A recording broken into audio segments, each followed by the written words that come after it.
Okay guys, അപ്പം നമ്മുടെ ride start ചെയ്തിരിക്കുകയാണ്. നമ്മളൊരു 6:15 ആയപ്പോഴാണ് വീട്ടിൽ നിന്ന് ഇറങ്ങുന്നത്. നമ്മുടെ ആദ്യത്തെ ഡെസ്റ്റിനേഷൻ ഇന്ന് പ്ലാൻ ചെയ്തേക്കുന്ന കൊടൈക്കനാൽ എത്താനായിട്ടാണ്. ഒരു ഉച്ചയ്ക്ക് മുമ്പ് എത്താനായിട്ടാണ് പ്ലാൻ. നമ്മൾ ഇവിടുന്ന് നേരെ ഇടുക്കി റൂട്ട് കയറി കട്ടപ്പന കൂടിയാണ് പോകാനായിട്ട് നമ്മൾ ഇറങ്ങിയേക്കുന്നത്. മുട്ടമൊക്കെ എത്താറായിട്ടുണ്ട്.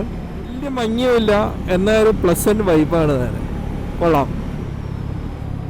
ഞാൻ കുറച്ച് താമസിച്ചു പോയോ എന്നുള്ളൊരു സംശയത്തിലായിരുന്നു ഇന്ന് ഇറങ്ങിയപ്പോൾ. പക്ഷേ this perfect time.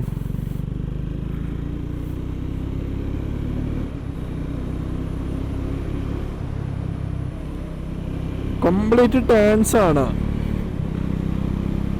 9th hair pin എത്തി. മൊത്തം 12 ഹെയർ പിന്നാണ് നമുക്ക് മേള് വരെ ഉള്ള.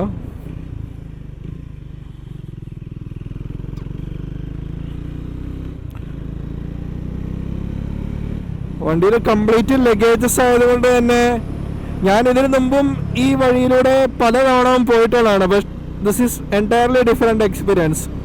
ആ ഒരു വെയിറ്റിൻ്റെ ആ ഒരു ഇത് ശരിക്കും നമുക്ക് പ്രത്യേകിച്ച് കോർണേഴ്സ് എടുക്കുമ്പോൾ ശരിക്കും മനസ്സിലാകുന്നുണ്ട്. ഞാനതായിട്ടൊന്ന് യൂസ്ഡ് ആയി വരുന്നേ ഉള്ളൂ. Yeah, anyway we got a long way to go.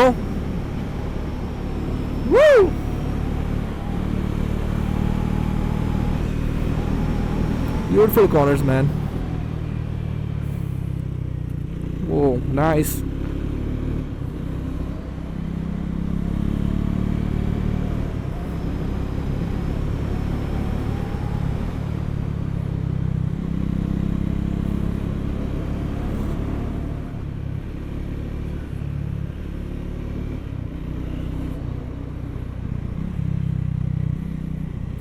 ചെറിയ രീതിയിലൊരു കോടയൊക്കെ വന്ന് തുടങ്ങിയിട്ടുണ്ട്. ഇവിടെ മഴ പെയ്തിട്ട് പോയെന്ന് തോന്നുന്നു. രാവിലെ മഴയായിരുന്നു തോന്നുന്നു. ഇവിടെ മൊത്തം നനഞ്ഞു കിടപ്പുണ്ട്. ഓ, അമേസിങ്. ആ ഒരു വ്യൂ ഒക്കെ കണ്ടത് നിങ്ങൾ? ഒരു റെയിൻ ഫോറസ്റ്റ് കൂടെ പോകുന്നൊരു വൈബായിരുന്നു. ചെറിയൊരു മഞ്ഞും ആ ഒരു ട്വിസ്റ്റി ആയിട്ടുള്ള കോർണേഴ്സും കണ്ടില്ലേ കിടക്കുന്ന അങ്ങനെ കിടക്കുകയാണ്.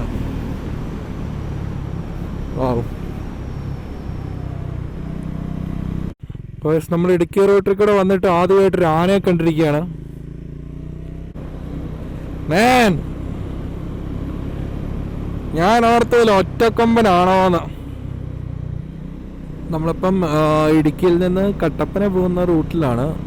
അത്യാവശ്യം നല്ല രീതിയിൽ കോട വന്ന് കയറിയിട്ടുണ്ട്.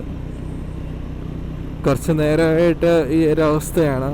അപ്പം തമിഴ്നാട്ടിലെത്തിയിരിക്കുകയാണ്. കമ്മമ്മയുടെ റോഡിലാണ് പൊയ്ക്കൊണ്ടിരിക്കുന്നത്. കംപ്ലീറ്റ് ഹെയർ പിൻസാണ് താഴത്തേക്ക്.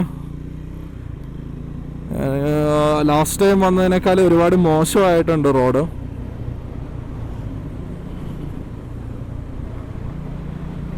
Yeah.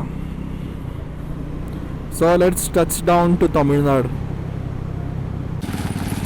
കുറച്ച് കാളവണ്ടികളൊക്കെ പോകുന്നുണ്ട്. ഗായ്സ്, അപ്പം നമ്മൾ ഫൈനലി നാഷണൽ ഹൈവേയിലേക്ക് കയറിയിട്ടുണ്ട്. ചെറിയൊരു പണി കിട്ടി. നമ്മുടെ ആക്ഷൻ ക്യാമറയുടെ ഞാൻ ND8 എന്ന് പറഞ്ഞ ഫിൽറ്റർ വെച്ചിട്ടായിരുന്നു നേരത്തെ ഞാൻ ഷോട്ടുകൾ എടുത്തുകൊണ്ടിരുന്നത്. അത് ക്യാമറയിൽ നിന്ന് മിസ്സായി പോയിട്ടുണ്ട്. അത് എന്താ പറ്റിയെന്ന് എനിക്ക് അറിയില്ല. എനിക്കൊന്ന് വരുന്ന വഴിക്ക് കുറച്ച് ബമ്പി റോഡ്സ് ആയിരുന്നു. അപ്പോൾ ആ സമയത്ത് മേ ബി അത് ഊരിപ്പോയിട്ടുണ്ടാവും. അപ്പോൾ എന്താണേലും നമ്മുടെ ND ഫിൽറ്ററിൽ ഒരെണ്ണം പോയിട്ടുണ്ട്.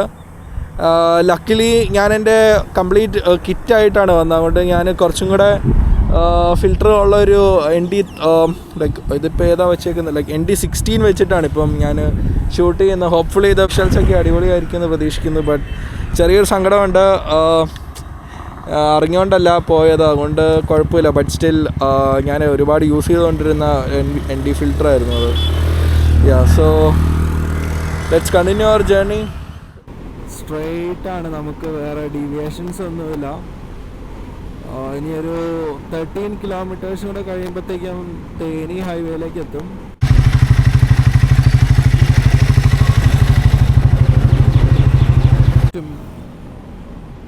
അപ്പോൾ ട്രാൻസാൽപ്പ്, ഹോണ്ടയുടെ ട്രാൻസാൽപ്പാണ് അപ്പോൾ ഇത് 750cc, 700 or 750cc, I am not quite sure about that.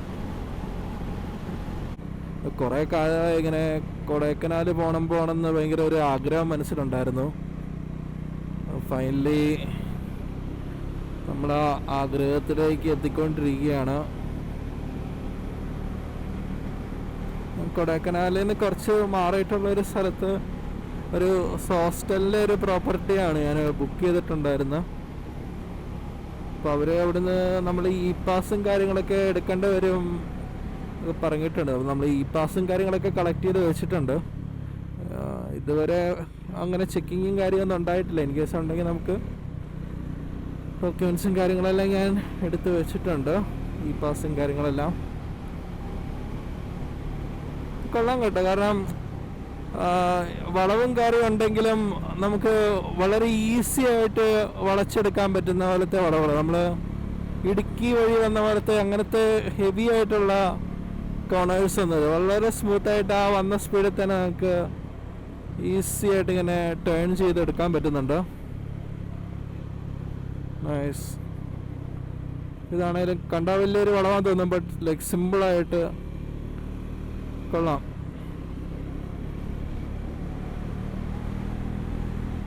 To B frank ഇതുവരെ പോയത് one of the best bend കർവുള്ള റോഡിനാണ് എൻ്റെ ഒരു ഫീല് തോന്നുന്നത്. Like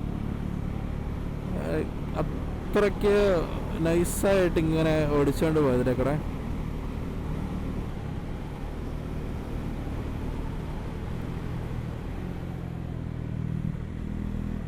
wow, nice nice.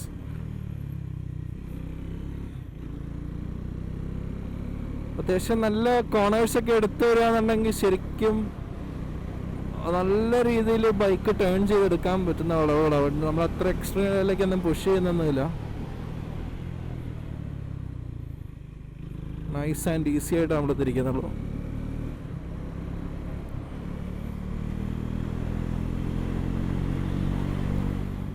കുറേ നേരമായിട്ട് ഗൈസ് ഞാനിങ്ങനെ ഹെയർ പിന്ന് കയറി മേളിലേക്ക് പൊക്കോണ്ടിരിക്കാൻ തുടങ്ങിയിട്ട് ഇത് ഇനി എന്തൊരു നേരം ഉണ്ടെന്നും കൂടെ എനിക്കങ്ങോട്ട് മനസ്സിലാകുന്നില്ല. കാരണം ഇത് കുറേ നേരമായി.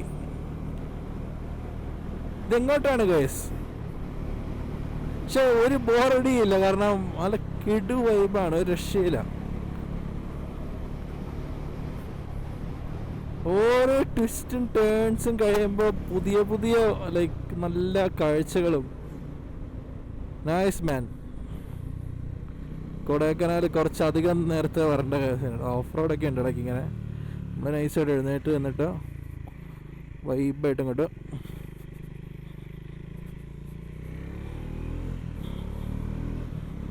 സീൻ വൈബൊക്കെ അങ്ങ് പെട്ടെന്ന് മാറിയിട്ടോ. ഇപ്പം കട്ട സീൻ മരങ്ങളൊക്കെ, ഒരു രക്ഷയില്ലാത്ത മരങ്ങൾ. അമ്പോ പൊളി, ഒന്നും പറയാനില്ല. ഓക്കെ ഫ്രണ്ട്സ്, അപ്പം നമ്മൾ കൊടൈക്കനാൽ എത്തിയിട്ടുണ്ട്. നമ്മളിവിടെ നിന്ന് ഒരു 1 hour ജേർണി കൂടെ ഉണ്ട് നമ്മുടെ അക്കോമഡേഷനിലേക്ക്. ഓൾമോസ്റ്റ് ഒരു 20-something കിലോമീറ്റേഴ്സും കൂടെ ഉണ്ട്. നമ്മുടെ ഫസ്റ്റ് പ്ലാൻ അക്കോമഡേഷനിലേക്ക് പോകാമെന്നുള്ളതാണ്. ലഗേജസും കാര്യങ്ങളും എല്ലാം ഒന്ന് എടുത്തു വെച്ചിട്ട് ബാക്കി പ്ലാൻ നോക്കാമെന്നുള്ളൊരു ഐഡിയയിലാണ്. അക്കോമഡേഷൻ്റെ ലൊക്കേഷൻ അത്യാവശ്യം എക്സ്പ്ലോർ ചെയ്യാനുണ്ടെന്നാണ് അവിടുന്ന് പറഞ്ഞത്. അപ്പോൾ അതൊന്ന് ചെക്കൗട്ട് ചെയ്യണം. നമ്മുടെ ലൊക്കേഷനിലേക്ക് ഇനി ഓൾമോസ്റ്റ് 8 കിലോമീറ്റേഴ്സാണ് കാണിക്കുന്നത്. കുറച്ച് മോശമായിട്ടുള്ള വഴിയാണ്, പിന്നെ അത്യാവശ്യം ടൂറിസ്റ്റ് ഉണ്ട്. അപ്പം കുറച്ച് ബ്ലോക്കും ഇടയ്ക്കിടയ്ക്ക് കിട്ടുന്നുണ്ട്. നമ്മുടെ അക്കോമഡേഷനിൽ എത്തിയിട്ടുണ്ട്. പാർക്കിങ്ങിൽ വണ്ടി വെച്ചു. വെളി കാണുന്നതൊക്കെയാണ് അക്കോമഡേഷൻ്റെ പ്രോപ്പർട്ടീസും സ്ഥലങ്ങളൊക്കെ. Good evening every one.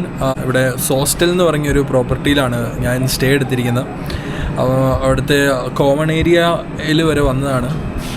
ഇതാണ് ഇവിടുത്തെ കോമൺ ഏരിയയും കാര്യങ്ങളും വരുമ്പോൾ.